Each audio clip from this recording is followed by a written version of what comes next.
Let's solve this trig equation. Now we don't need a calculator because this is a special triangle. So we say, Hiya.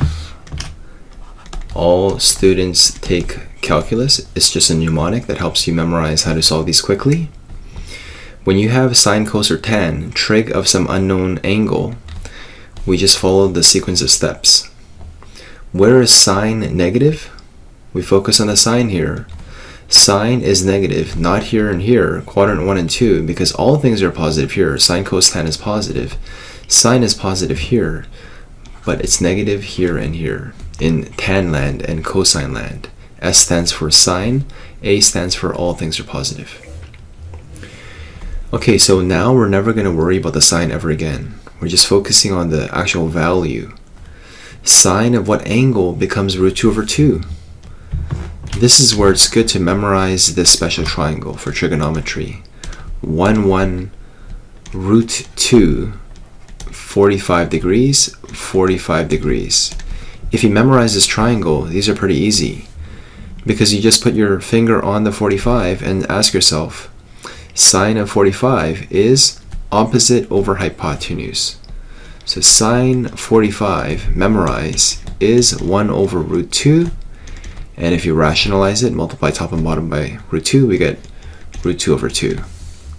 So indeed, A must be, the reference angle must be equals to 45 degrees. So that means that we draw this terminal arm with a reference angle of 45. So finally, between 0 and 360 degrees, we just run the track, starting in standard position on the right here, and we just make a full turn this way. This is 180 plus 45 more is A1 is equals to 225 degrees. And for your second possible answer, which is in this quadrant here, you go all the way around here. A2 is going to be a new personal best. You run the track. This is 270 plus 45 more is 315 degrees. So these are the two possible answers within 0 to 360 degrees.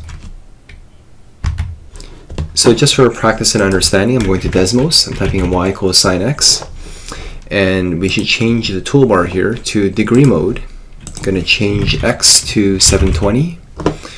So now you can see the overall shape a bit better.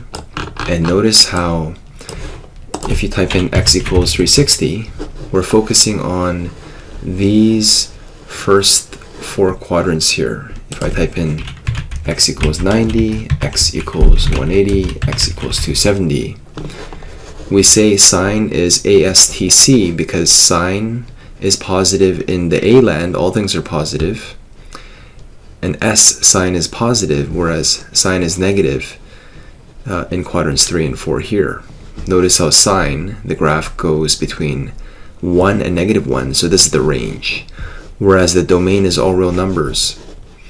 So going back to the question, we were asking, can we solve where this graph hits this y value, negative root 2 over 2, if we type in y is equals to negative sqrt, 2 divided by 2, and we zoom in a bit, yes indeed, it's going to hit at negative 0.707-ish, and that's the y value, that's where it's hitting, that happens to be negative root 2 over 2. And where does it occur? What angle does it occur at? It occurs, let me just look at the picture here, click on the graph, it occurs here at 225 degrees and 315 degrees, which is exactly what we just calculated up here. So even though we don't have a graphing calculator, we can solve this algebraically, but hopefully you can actually understand what's happening visually.